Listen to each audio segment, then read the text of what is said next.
पश्चिम बंगाल की मुख्यमंत्री ममता बनर्जी ने केंद्र सरकार पर बड़ा हमला बोला है। ममता बनर्जी ने पीएम के साथ बैठक विवाद पर आज चुप्पी तोड़ी और कहा कि पीएम से बात कर ही वो दीघा के लिए रवाना हुई थी। उन्होंने कहा कि मेरी जीत केंद्र को हजम नहीं हो पा रही है। बंगाल की जनता की भलाई के लिए पीएम के पैर छूने को भी तैयार हूं। इस वक्त की बड़ी खबर हम आपको बता रहे हैं। कल ममता बनर्जी प्रधानमंत्री से मुलाकात करके निकल गई थी और सीएस भी वहां पर मौजूद नहीं थे। वो भी आधा घंटा देर से पहुंचे थे, जिसको लेकर लगातार विवाद चल रहा था और बीजेपी की तरफ से कई सवाल खड़े किए गए ममता बनर्जी सरकार पर। और अब ममता बनर्जी ने चुप्पी तोड़ी है और पीएम के साथ बैठक विवाद पर उन्होंने कहा है कि पीएम से बात करके ही वो दीघा के लिए रवाना हुई थी। साथ ही कहा कि मेरी जीत केंद्र को हजम नहीं हो पा रही है।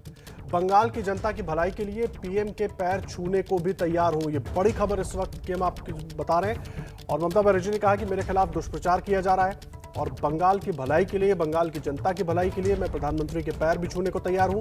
गुरुवार शाम को ही मेरा कार्यक्रम तय हो गया था। मनोज्ञा लोईवाल हमारी सहयोगी जुड़ गई है, इस वक्त सीधा उनका रुख कर लेते हैं। मनोज्ञा, पूरी जानकारी, पूरी बात क्या कही है ममता बनर्जी ने? देखिए, सीधा वार किया है मुख्यमंत्री ममता बनर्जी ने प्रधानमंत्री नरेंद्र मोदी के ऊपर और ये कहा है कि ये राजनीतिक गलियारों की लड़ाई अब इस समय फिलहाल उनके गुस्सा निकाला जा रहा है उनके अधिकारियों पर। उन्होंने कहा कि मैं हाथ जोड़ने के लिए तैयार हूँ, प्रधानमंत्री के पैर छूने के लिए तैयार हूँ, बंगाल के लोगों के लिए मैं कुछ भी करने के लिए तैयार हूँ, लेकिन लड़ाई मुझसे है, मेरे अधिकारियों से नहीं। हम आवेदन करते हैं पश्चिम बंगाल की ओर से केंद्र सरकार को कि जितना संभव हो सके इन अधिकारियों को इससे दूर रखा जाए और एक्सटेंशन दिया जाए और ये ऑर्डर को कैंसिल किया जाए। आवेदन के तौर पे कहा गया है ये केंद्र सरकार, लेकिन उसके साथ ये भी कहा गया है कि जिस तरह से बातें बताई गई हैं, मुख्यमंत्री ममता बनर्जी को खुद इंतजार करवाया गया है प्रधानमंत्री से मिलने के पहले। उनका कहना है कि उसके पहले वो 2 जगह विजिट करके आई थी, दीघा जा रही थी और प्रधानमंत्री से परमिशन लेकर ही वहां से गई है। वो एक जो मीटिंग होनी थी वो पीएम और सीएम की थी, लेकिन वहां पर राजनीतिक दलों के लोगों का होना अपने आप में प्रश्नीय है। जी, पीएम और सीएम को लेकर बैठक होनी थी। सवाल बड़ा है, अब जिस तरह से ममता बनर्जी अब तक बीजेपी हमलावर थी, लेकिन अब ममता बनर्जी ने पलटवार कर दिया है, इस पर मनोज्ञा।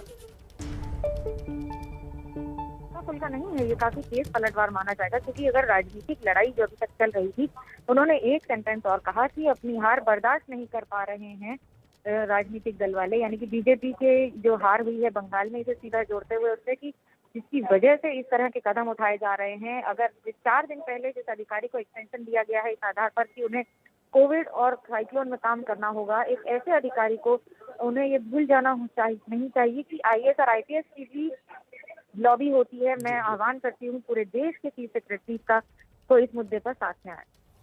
बहुत धन्यवाद आपका मनोज्ञा, नजर बनाकर रखिए, लगातार अपडेट लेते रहेंगे। मनोज्ञा लोईवाल हमारे सहयोगी जानकारी दे रही थी। तो ममता बनर्जी ने अब बीजेपी के आरोपों पर पलटवार किया है और कहा है कि वो प्रधानमंत्री से मिलकर ही दीघा के लिए रवाना हुई थी और बंगाल की भलाई के लिए वो पैर छूने को भी तैयार है।